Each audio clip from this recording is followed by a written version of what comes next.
Excellency, members of the clergy, and ladies and gentlemen. Welcome to this event today. As you know, we have a very special guest speaker today, Dr. Ephrem Issac, as we call him in Ethiopia, who will be discussing on the Ethiopian Tewahido Church based on his latest book. But before I introduce our guest today, I would like to mention that this event is videotaped for subsequent broadcast on the library's webcast and other media. There will be a formal question and answer period after the lecture, in which the audience is encouraged to ask questions and offer comments.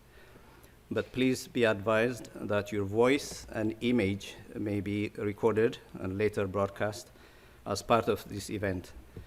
By participating in the question and answer period, you are consenting to the library's possible reproduction and transmission of your remarks. Please also limit your questions strictly to the topic of today's discussion. Unfortunately, this forum does not entertain questions that are political. We thank you for your understanding. Dr. Ephrem Issac was born in Ethiopia, where he got his early education, and he holds a BA degree in philosophy, music, and chemistry from Concordia College, a Master of Divinity from the Harvard Divinity School, a PhD in Near Eastern Languages from Harvard University, a Doctor of Humane Letters honorary degree from John Jay City University of New York, an honorary Doctor of Letters from Addis Ababa University.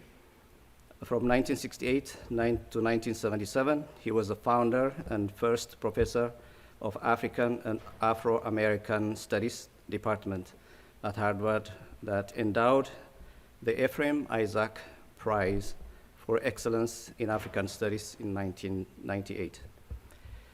In addition to Harvard, where he was voted the best teacher each year by the students and department, Dr. Issac has lectured on ancient Semitic languages at Hebrew University, lectured courses on African American, Near Eastern Studies, and religion at Princeton University, taught religion and Semitic languages at the University of Pennsylvania and Howard University Divinity School, taught religion at Lehigh University, and at Bard College, taught religion and history. Additionally, the subjects he taught include biblical Hebrew, rabbinic literature, Ethiopian church history, religions in Africa, concept and history of slavery, and ancient African civilizations. He has been a fellow of the National Endowment for the Humanities and the Institute for the Advanced Studies. Dr. Issac is author of numerous articles and books on late Second Temple Jewish and classical Ethiopic or Giz literatures. Three of his works pertain to the oldest known manuscripts of the Book of Enoch, published by Doubleday in 1983, and an Ethiopic history of Joseph, published by Sheffield Press in 1990, and Proceedings of Second International Congress of Yemenite Jewish Studies, ISS, and University of Haifa in 1999. His recent book, The Ethiopian Orthodox Tewahido Church, published by the Africa World Press in 2012, is very popular. He is currently working on a new edition of the Dead Sea Scrolls fragments of the Book of Enoch and a cultural history of Ethiopian Jews. He is on editorial boards of international scholarly journals on Afro-Asiatic languages and Second Temple Jewish literature, respectively. Dr. Issac, the international chair of the Horn of Africa Board of Peace and Development Center in Addis Ababa and USA, and chair of Ethiopian Elders, director and Institute of Semitic Studies in Princeton, New Jersey, fellow of the Dead Sea Scrolls Foundation since 1998, fellow of Butler College in Princeton University since 1995, has received many honors, including King of Sweden decoration as Knight of the Order of the Polar Star, the Morton Dosh Conflict Resolution Award, the 2002 Peacemaker Award of the Rabbi Tenenbaum Center for the Interreligious Understanding, and others.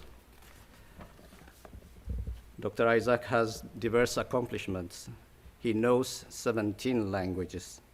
He is the first translator of Handel's Messiah into Amharic. He is widely known in Ethiopia as founder of the National Literacy Campaign of Ethiopia that made millions literate in the late 60s and early 70s. He is emeritus president of the Yemenite Jewish Federation of America. He is on the boards of the many other charitable and educational organizations. Sought after nationally and internationally, he is widely acclaimed as a public lecturer on religion, literature, ancient history, peace and conflict resolution, and various other subjects. Above all else, I personally cherish his simplicity, his passion for peace, and his big, loving heart for humanity. Please welcome Dr. Ephrem Issac.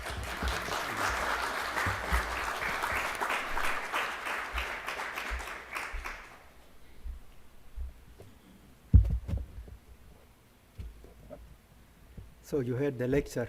Any questions?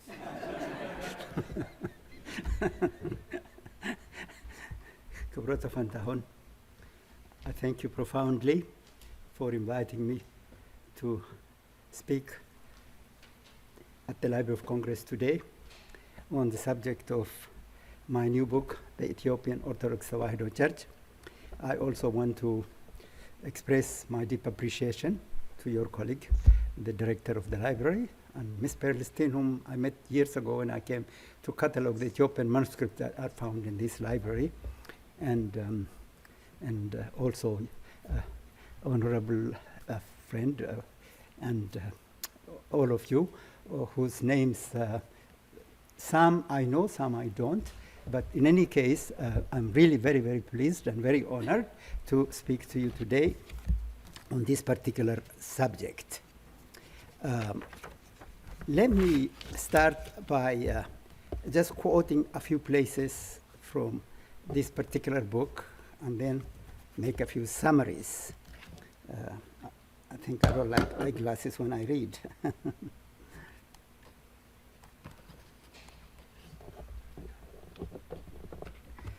I would like to read a paragraph from my introduction, which says, "Some might ask why a Jewish person should write a book about the Ethiopian Orthodox Tewahido Church. From my first year at Harvard University, when I became the first Ethiopian student of the famous Divinity School, studying comparative religions, I began to realize that the Ethiopian Orthodox Tewahido Church is the most Jewish of all Christian churches.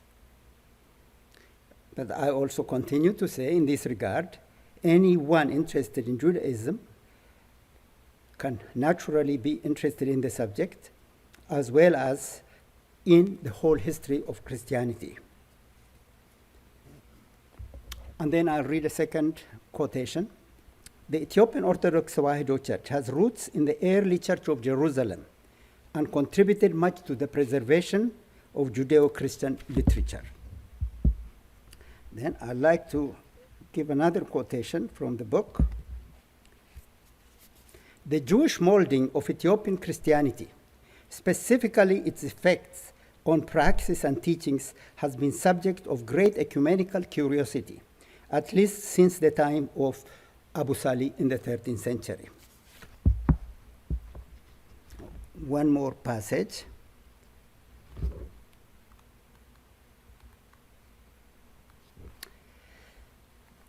Just by trying to show the dimensions of the Ethiopian Orthodox Church, it's not just a local church. It has become an internationally recognized church. Here I refer to its connection with the African world. Ethiopia has long been a symbol of redemption for Africans and Afro-Americans. The Ethiopian church evermore became their spiritual homeland. So I just would like to touch upon those three subjects: the Ethiopian Orthodox Church in its international, ecumenical, historical context, and Ethiopian Church in its relation with other religions, particularly Judaism.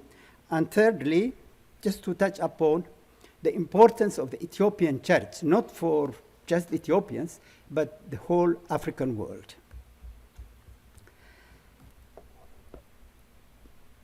In the context of the history of Christianity, as you already heard, Ethiopia is second to none.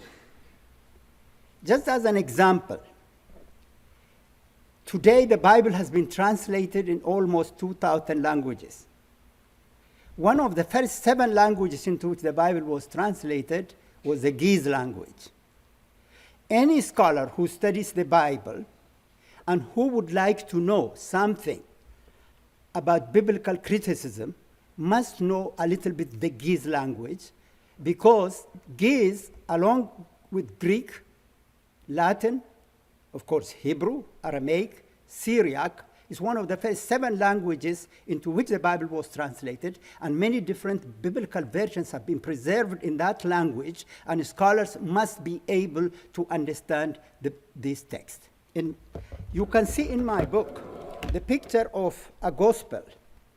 It's called an illustrated gospel from Abagarima, one of the churches of the first saints, gospel, the earliest known illuminated gospel in the world. According to some British and French scholars, I'm not a scholar in the field of art history, it's probably the oldest illuminated gospel. In my field, however, I can stand here and tell you that what makes the Ethiopian church very, very important, its preservation of many lost ancient Christian literature and Jewish literature. Among these, of course, are the 2 books, the Book of Enoch and the Book of Jubilees. As you heard, I made a new translation of the book Enoch in 1983, which was published by Princeton Seminary, by the Doubleday Press, in the collection of the Princeton Seminary, the Old Testament to the Epigrapha. I am presently actually working on 2 other manuscripts of this particular book. About in 1998, I think, during the conference of the 50th anniversary of the discovery of the Dead Sea Scrolls, I participated in the celebration of the 50th anniversary of the discovery of the Dead Sea Scrolls in Jerusalem. And one night, while we were all sitting out in the desert in Qumran, where the Dead Sea Scrolls were found, there was a reception. It was a beautiful night. I went around like a devil's advocate and asked many of the scholars, I said, okay, we're also proud about the discovery of the Dead Sea Scrolls. What really is significant and new among the literature that have been discovered in the Qumran? Of course, everybody recognized there were books like the Manual of Discipline, which we didn't know about, the War Scroll, which we didn't know about, but almost everybody unanimously said to me, to discover fragments of the Book of Enoch is one of the most significant discoveries of the Dead Sea Scrolls. I was so proud to hear that. Why? Maybe many of you know. Because the Book of Enoch, incomplete, is preserved only in the Ge'ez language, in the Ethiopic language. This is not a very light matter, because most scholars today believe that in order to understand the evolution of Judaism 2,000 years ago, and in fact, the rise of Christianity, one single book outside of the Bible that one must know is the Book of Enoch. The book is actually quoted at least in one place in the Epistle of Jude in the New Testament, but it also, however, ideas in it about the Son of Man, about the coming new world and so on, which are extensively described in the Book of Enoch, are quoted in the Gospel of Matthew. Concept about the resurrection of the dead. People say, do Jews believe in the resurrection of the dead? Yes, they do. And they, in fact, in the Amida prayer, the morning prayer, Tefillah we call it, the second prayer is about the resurrection of the dead. It's not mentioned in the Bible. Where is it mentioned? In the book of Enoch. Years ago, when I was teaching at Harvard, I had an Islamic scholar from Persia visiting Harvard. And he calls me one day, and he says, I know you'll be working on the book of Enoch. I want to know more about it. Because he said a lot of Islamic ideas are also rooted in the book of Enoch. So the book of Enoch is really so important, so central. It has been translated in numerous languages, by the way. And in most universities in Europe, in Germany, in Sweden, in Norway, in Japan, everywhere, people are reading the book of Enoch. And I'm glad my own translation is being read by people who understand. Therefore, the context in which the Ethiopian church appears to the world today is in that context of its centrality in the preservation of important Judeo-Christian literature. I'm not here standing on one foot summarizing the history of the Ethiopian church, but I'll touch upon a couple of ideas. Number one, there are basically two theories about its origin. Some say the Ethiopian Orthodox Church goes to the conversion of baptism of the Ethiopian eunuch by Philip, one of the apostles of Jesus, described in the 8th chapter of the book of Acts. And this is actually the position of the official Ethiopian Orthodox Church. Among those friends of mine who are members of the Orthodox Church, you can speak about that more than I can. But yet scholars believe that the conversion of the Ethiopia to Christianity begins with the reference in the book of Rufinus, a historian of the 5th century, who talks about Frumentius and Edesius, two men who were shipwrecked, and Frumentius became a tutor for the future king Ezana, and then was later sent to Egypt and came back as Kasata Brahan Abuna Salama and became the first Ethiopian bishop. Actually, there is a good deal of truth to say that the roots of the Ethiopian church does go to the 1st century. Even more than what the Ethiopian Orthodox teachers say, that it goes to the conversion of the Ethiopian eunuch, even before that, there is a reference to Ethiopians in Jerusalem. Who knows about that reference? Well, actually, Gregory, Archbishop Afewerk in Amharic, Chrysostom, talks about on the day of the Pentecost, I think that's described in the 2nd chapter of Acts, there is a description of people speaking in different languages, and among them, the people who are described are Ethiopians.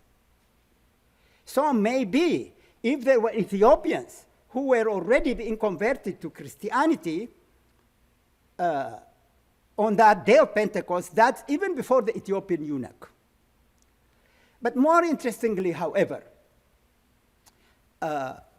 numerous other early church fathers have also referred to Christianity in Ethiopia. Maybe, as the scholars and historians say, it became the official Christian church in the 4th or 5th century, in the time of Emperor Ezana. But the fact that there were many people who converted to Christianity in the 1st century, we have many evidences. What is interesting is some of these people were actually probably Jewish. According to one Ethiopian tradition, it says before Christianity, half of the people were Christian, half of the people were Jewish. And many of the people who were going, like even the Ethiopian eunuch, he was traveling to Jerusalem on pilgrimage. And the people Chrysostom refers to also were pilgrims coming to Jerusalem, were probably worshipping in the temple. They may have had some Jewish roots, but they became Christians. So essentially then, the connection of the Ethiopian church to early Christianity is very important and very significant, a field in which we can do more research. Having said that, standing on one foot, all I can tell you is, if any Christian church in the world today can show that it has connection to the earliest Christian church before Paul, the church of Peter and James, what we call the Jerusalem church, only the Ethiopian church can do that. Which brings me to the second point. Now, I can say much more about this, but forgive me. There's no that. Which brings me to the second point. The place of Judaic, Hebraic thought practices in the Ethiopian Orthodox Church. This might be, on the one hand, connected to the view that half of the people were already Jewish, but it might also be connected to the fact that the earliest Christian in Ethiopia, the ones who also played a very important role in the translation of the Bible from possibly the Septuagint and the others, and the people who really came from Ethiopia to Israel, to Jerusalem for pilgrimage and returned, had injected a very strong Jewish leaven in Ethiopian culture. Many of us, I have written, actually it goes back to the 19th century when Noldike, the great Semitist, said, if there is Jewish cultural influence in Ethiopia, one word alone would prove it. And he used the word mitzvah, mitzvot, mitzvot. Mitzvot in the Hebrew Bible means just commandments, God's commandments. But in later Judaic thinking, it means almsgiving, mitzvot. But in any case, there are numerous other Hebraic, Jewish Aramaic. Forgive me if I don't describe all of these things. You can ask me what Jewish Aramaic means. And numerous Jewish Aramaic like Ta'ot, Tabot, Mitzvot, and Makdas, and so on, which are found in Giz literature, which again shows this connection of the Ethiopian church to early Judaism. And there is another very interesting dimension to this. In early Islam, we also found some of these words as loan words even in the Quran and other literature. And scholars believe that the disciples of the Prophet Muhammad also were exposed to Ethiopian Christians who already were using Jewish Aramaic. Well, just one word alone, al-mamar, the place where the leader of a religious official works. In Hebrew too, it's called al-mamar. Member. The root of it is in verbal form is only found in Giz, not in other Semitic languages. Of course, Giz is a Semitic language, as you all know, but certain words found in Ethiopian literature are purely loan words from Semitic. So al-member, for instance, and ta'ut and others, they believe that there's Jeffries, I think, who has written about this, the Ethiopic words in Islamic tradition. So in any case, there are numerous other examples I can give in terms of maybe some of you have read my article, is the Ark of Covenant in Ethiopia, that particular tradition about the Ark of the Covenant, the practice of eating certain types of foods are regarded as clean and unclean foods and so on. So the Ethiopian church has this very connection to the very earliest Jewish Christian church of Jerusalem. Now, I want to give you more time to ask me. So the first point I tried to make is then that the Ethiopian church in context, is in ecumenical, historical context, it is not only an Ethiopian church, but it is an international church that is very central in world church history. The second point I'm making, it is a particularly unique church whose practices and cultures are connected to Judaism. The third point I make, maybe this is a footnote, if you want to call it a footnote, is in context of what I said about the role of the Ethiopian church in the ecumenical and international context, the important ideological place it had in African American and Afro-American and African traditions. This, by the way, is a very interesting field, and the reason why I want to touch upon it is because I think we are sitting here at the Library of Congress, and we have to know that the Ethiopian Orthodox Church played a role in the struggle for freedom of African Americans. A year ago, I was invited to Savannah, Georgia, to see the oldest African American church. It's called the Abyssinian Baptist Church. And they later became African American Church. Indeed, one story is that before some kind of early emancipation, African Americans were not supposed to have a church or congregate. They feared that they might cause a rebellion, and therefore they used to go to other Christian churches and sit at the back. But the first church in 1799 was actually named the Ethiopian Baptist Church. And I understand there's a very benevolent white farmer who kind of let his workers have their own church. And this early church, it was called the Ethiopian Baptist Church, evolving into the African Baptist Church. And now the oldest standing building from 1850 in Savannah, Georgia, is called the African Baptist Church, but its roots were that Ethiopian Orthodox. And from this arises a terminology which we call today Ethiopianism. So the concept of the existence of a free black African church in Ethiopia was very central in the thinking of African American intellectual leaders. William Wellesley Brown refers to it.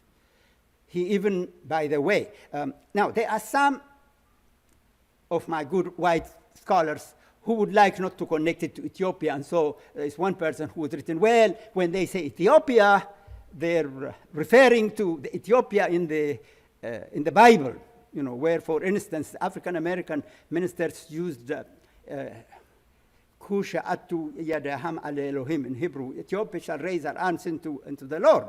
And that was a theme of a lot of African American preachers. So some people have said, well, they were thinking about the Ethiopia in the Bible.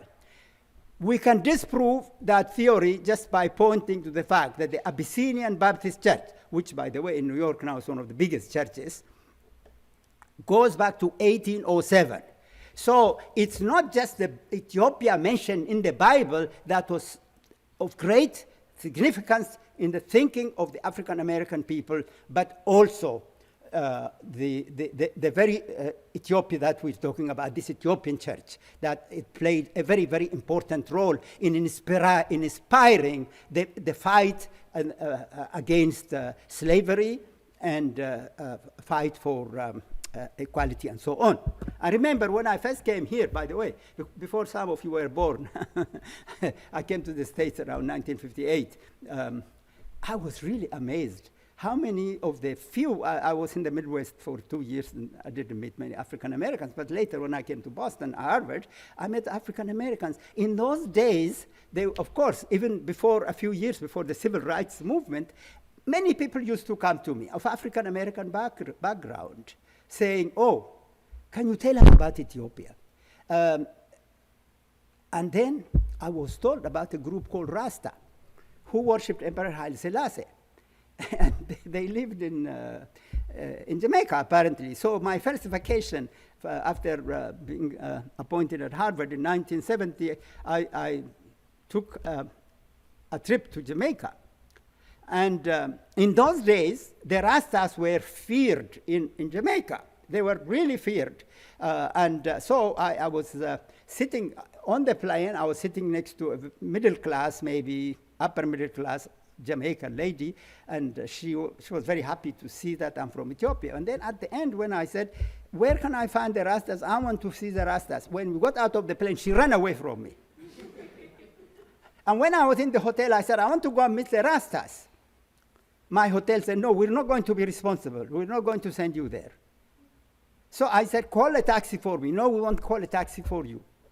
Because they're murderers, they're thieves, and so on. So I went and stood on the street, and I tried to haul a taxi. They were all passing me. Whenever I said, do you know where I can go and meet the Rasta people? And then finally, one Rasta stopped and said, oh, you know Mortimer Plano? And I said, who is Mortimer Plano? He said, Mortimer Plano is the head of this Rasta group. Do you want to go there? He said, are you sure? Yes, I said, yes. Well, you see, I was told by the hotel they will kill me.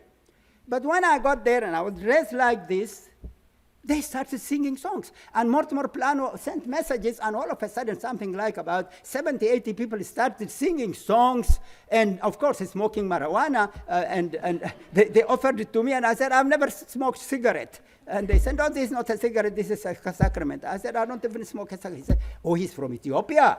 He has a spirit in him already. He has no need like us. They told me that when His Majesty Emperor Haile Selassie came to visit, and of course they would not let him come out of the plane because they said God has come.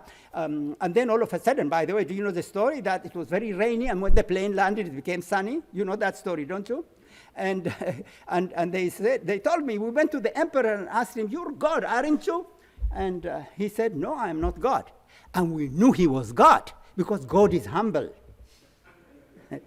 So I established this wonderful, and then they started singing songs, and their dedication to the Ethiopian idea, whether it is directly with the church or with Ethiopia.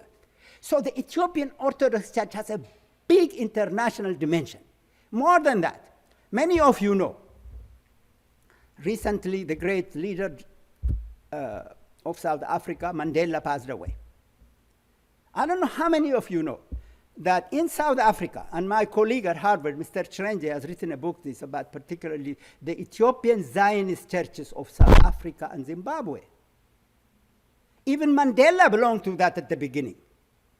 I was recently saying, you know, how amazing how the world remembers Mandela and not Emperor Haile Selassie in the same context, a man who also fought against colonialism and who became a symbol for the Rastas and the others.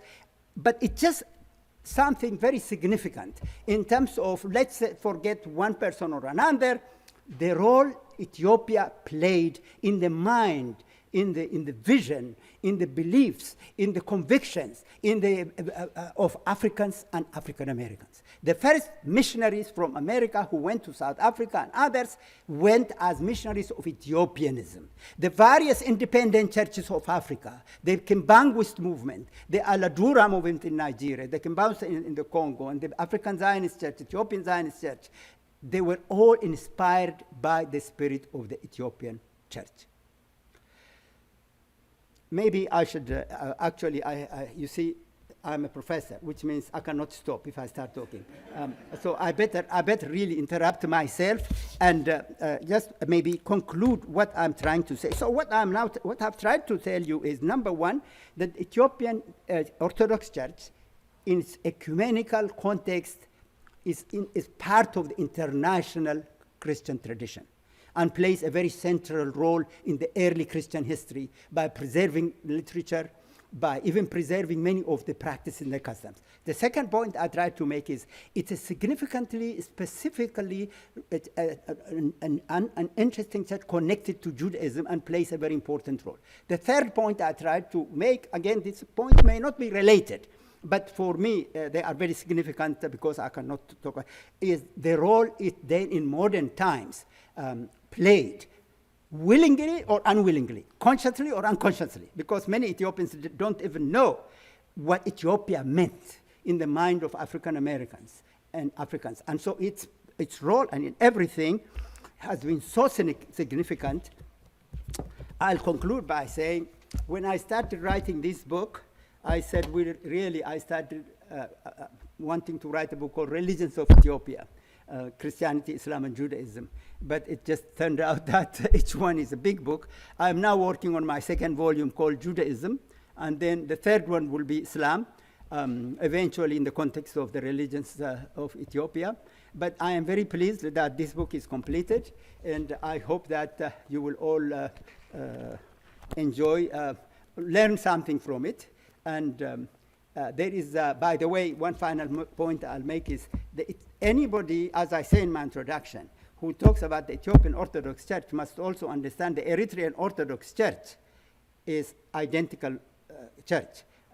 In fact, the only person, a bishop, who read this book before it was published, is an Eritrean bishop. So I would like very much to say, I thank you very much for listening to me, and I'll conclude by, again, this statement: Ethiopia shall raise her arms unto the Lord. And many of you are Ethiopians here, you can play a very important role by doing what? Know thyself, as the Greeks said. Read about Ethiopia. You don't have to read this book. Read about its culture. It's a fascinating culture. It's a culture that's so important to our people in Ethiopia, to African people. And so it is not only about Ethiopia, this particular book. It's about the international, ecumenical, African-American, African world. And thank you very much for listening to me. There may be some questions. I'm very familiar with the monophysite concept, but in page 32, you talk about the reforms that Zariah introduced, and you talk about the Miaphysite Christianity. What's the difference of the Miaphysites with the monophysites? The question is about Miaphysites and monophysites. Yeah. There are numerous issues about Ethiopian church theology, which I discuss in this book. And the end of this book, by the way, is a collaborative effort that I have an analysis of Moshe Ruli's book on Literatura de Ethiopia, Ethiopic literature. Regarding the Ethiopian Orthodox Church belief in monophysites. Now, if you talk to many Ethiopian Orthodox people, they'll say we are not monophysites. How many of you know what the debate was in the early church? In the early church, there was a theory about was Jesus both divine and human? And the Council of Nicaea, and the Council of, they all affirmed that. Then in about 459, there was a fellow called Eutychus who came up with the idea of his divinity was absorbed, no, his humanity was absorbed into divinity, so he's just one, so monophysite. While Eutychus got condemned as a heretic, the bishop of that time, Dioscorus, actually, well, some people condemned him. In the even Ethiopian church, Eutychus is a heretic, the father of monophysites, but Dioscorus isn't. And the reason why, like the Miaphysites, they are both really, mono means only in Greek, okay, monos. Mia means one, okay, one nature, or only one nature. But my own understanding, talking with many Ethiopian theologians, I think the Ethiopian church also believes in the idea of Jesus is both human and divine. Some of you who are Ethiopian church priests might criticize me in what I'm saying. So it is a mistake to call the Ethiopian church. Even I used to think when a monophysite. Now, the other churches that are called monophysites are, of course, the Armenian church, the Syrian Orthodox church, the Indian Malabar church, the Coptic church. By the way, beware, don't call the Ethiopian church Coptic. This is a very important point I must make. Coptic is literally a word means Egyptian. How do you spell Coptic? C-O-P-T. How do you spell Egypt? E-G-P-T. You see, Coptic, Gyptic, it's the same word. It's the Greek word. And in Latin it became Coptic. But it has created a tremendous problem for the Ethiopian Orthodox Church. In Jerusalem, where the Ethiopian church has, by the way, in my lecture I was going to mention this, that after already in the 5th century, Jeronym, the translator of the Vulgate, makes a point. He says, multitudines quotidiae acceptus de Ethiopia, the India, and so on. We see multitudes of people coming to Jerusalem from Ethiopia, India, and others daily, which means that the Ethiopian church has its roots. By the way, it's a very, very significant church in Jerusalem. There are many numerous churches. And I'm mentioning this because the Ethiopian and Coptic churches are side by side. How many of you know about the struggle and the fight between the two? A bishop has been killed during Easter time, maybe about 15, 16 years ago. Because the Egyptians claim that the church of the two angels is theirs. Even today, you will be surprised, in New York Times, or the Ethiopian Coptic church. It's a contradiction. Meaning Ethiopian Egyptian church. There isn't such a church in the world. It's either the Ethiopian church of Ethiopia or the Egyptic or Coptic church of Egypt. So the Copts are also however related to the Ethiopians, within the Eastern Orthodox as the monophysite churches. But this is a theological question which we could debate. I used myself to think that, but if you read much Ethiopian theological literature, I don't think they accept Eutychus is even condemned, the father of monotheism. Sorry. Do you think that it's true that the history of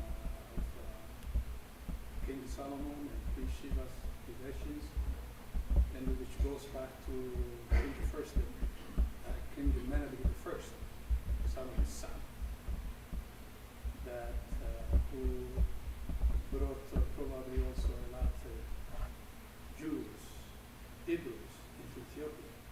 Thank you very much. You know, the borderline between truth and legend is very thin.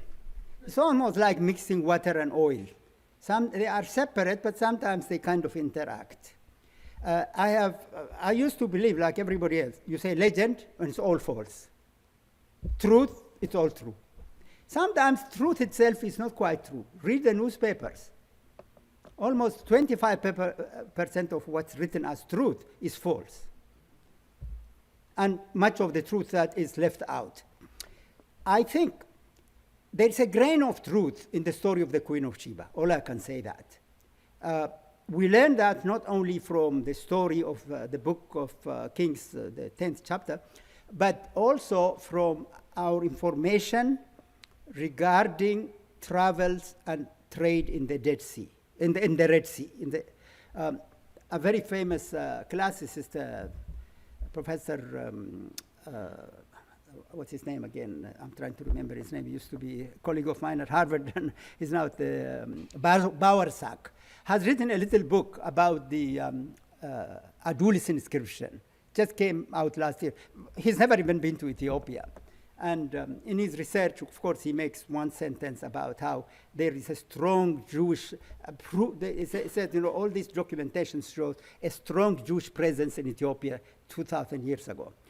So whether you can relate the Queen of Sheba, by the way, I once wrote a little letter to the Wall Street Journal, which they, by the way, gave a very, very favorable title, and they called the Solomonic decision. What I tried to point out is that the South Arabians say, no, the Queen of Sheba came from South Arabia, from Yemen. Ethiopians say from Ethiopia. And I tried to say there was a time when it's South Arabia was never a single state. There were 4 city-states. But Ethiopia was a state already established maybe before Christian period. So, and it ruled or controlled a good deal of South Arabia. So the issue is not whether she came from Ethiopia or there, but there is a possibility. There are mentions of queens in other places who ruled in this part of the world. And whether she is located in Yemen or Ethiopia, it doesn't matter. But I think there is a grain of truth that something like this existed. As you know, in Islamic tradition too, there is a very extensive description of Bilqis. And in Jewish tradition, Targum Sheni, there is a whole book about the Queen of Sheba. But the most complete description of her history is in the Book of Kings. And where that comes from, again, I have to take a long time. That's a whole description by itself, because why is the Book of Kings so important, and why is it the most extensive history of the Queen of Sheba? Having said so, I appreciate your question. This may not be exactly the question of the Jewish presence in Ethiopia. The Jewish presence in Ethiopia, I think most scholars today accept it, particularly in the north. Now, here's something we have to distinguish. There was a time in the 19th century when most scholars like Conte Rossini, and even maybe going back to Rudolphus in the 16th century, believed that the founders of the Ethiopian civilization came from South Arabia, Semitic-speaking people who established. I think this theory can no longer hold water. More and more scholars have come to believe that while Jews came to Ethiopia, and maybe some people of Arabic origin came also and mixed with the people of Ethiopia, the original people really were like the Cushitic people. The Cushitic people are like the Oromo, the Somali, the Beja, and these people accepted Christianity. Why did they use the Giz language? The Giz language is not the language of any one particular group. It's an ancient language which also related to the ancient Semitic languages. And now we believe that the Semitic languages themselves may have originated in the Horn of Africa. So the question of the issue of the Queen of Sheba, whether it's a legend, a truth, as I said, there may be a grain of truth in it, but standing on one foot, I'm not going to say it's true or false. But on the other hand, the presence of a large number of Jews in northern Ethiopia at one time, who mixed with the Cushitic people, and gave rise to what we call the Ethiopian civilization, is more or less something that can be demonstrated through research in our history. Everything we do on every aspect of life and even education, starting with the Ethiopian Orthodox, the Christian schooling system, up to the higher education, and Islam also. So I don't know if you have discussed that in your book. Okay, thank you very much. Yeah, there is a chapter called Christianity, Judaism, and Islam in Ethiopia. But as I pointed out, I'm writing a 3-volume book called Religions of Ethiopia. This is about Christianity. The next one on Judaism is almost finished. And the third one will be on Islam. And apropos your question, in fact, today I belong to the board of several interfaith organizations called Tannenbaum Center for Interfaith Organization, Temple of Understanding, Fellowship in Prayer, where Jews, Christians, Muslims. In fact, 3 days ago, I was at Iftar, Ramadan Iftar at the United Nations, where there were Jews, Muslims, Christians. And they're all trying to talk about coming together, creating a fellowship. Ethiopia is the most exemplary country in the world for religious tolerance. Not only tolerance, some people don't like tolerance, for religious interaction. When I was working, I'm still working as an elder in Ethiopia, I had a colleague, Fiturari Amade Lemma. And it's amazing, he's written a couple of books and he's a great man.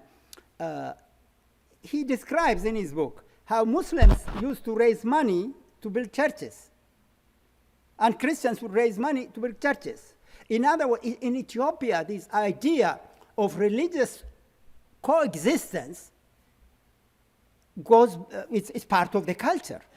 And now, I'm glad you asked me that question, and I'll conclude by telling you there was, in fact, in the 15th century, a humanist called Damiao de Goes. I sometimes refer to it maybe in this book. He was a student of Erasmus. How many of you know Erasmus, one of the founders of the Renaissance? Damiao de Goes was a Portuguese who came across some Ethiopian Christians from Jerusalem. And he did some research and study, and he wrote this book called Fides Religio Moresque Ethiopium. How many of you know Latin? Fide, the faith, religio, the religion, Moresque, culture of Ethiopia. And guess what the book is about? He says, well, here in Europe, we're killing each other. Even Christians are killing Christians. We're fighting with Muslims, Christians. There is a country called Ethiopia where Christians, Muslims, and Jews live in peace. Why can't we not live in peace like Ethiopians? It's a very interesting book. The book was written in Latin, and because the Catholic Church objected to it, it was put on the index. How many of you know what the index means? Prohibited books. Now, of course, the index has been abolished. Some 2 centuries ago, Johnson, the one who wrote Rasselas, translated it into English, actually. I'd like to see that book translated into Amharic. If any of you, no, I don't have time to do everything, but if any of you have the time, find the book by Damiao de Goes. And it's interesting that 400 years ago, today, in Europe, in America, they're talking about interfaith coexistence, but they still don't coexist. They still fight with each other. But in Ethiopia, in fact, whenever I go to some place, I don't know who is a Muslim and who is a Christian. I mean, they intermarry, they live together, and they respect each other. And as I said, the last example I'll give you. The last acting patriarch of Ethiopia, the acting patriarch, Abuna Nathanael, No? Abuna Nathanael was the Archbishop of Wallo. No, not Wallo, the Eastern Ethiopia, Arusi.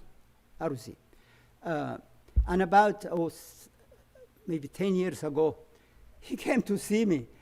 He was trying to build a church in Zwei area, I think. I don't remember now. No, it's somewhere in that area. He's a wonderful archbishop, by the way. He's archbishop, but he was acting patriarch for a while. And he says to me, he came to me actually to help him to fundraise for the church. And I said, how come the local people? He said, yeah, but the local people who've given us money are only the Muslims. I was very touched that the Abuna Nathanael was building a church, and the majority of the people who contributed to the building of the church were the local Muslims. So that has been. Now, things may be changing a little bit in Ethiopia today because of world history. But Ethiopia is one of the most, when you talk about interfaith organizations, I'm on the Tannenbaum board, I'm on the Temple of Understanding board, I'm on the Fellowship board, I don't know, 4 or 5 of them. And they all talk about how can we create interfaith understanding. Go learn from the Ethiopians. I think with that note, we end it here. This has been a presentation of the Library of Congress. Visit us at loc.gov.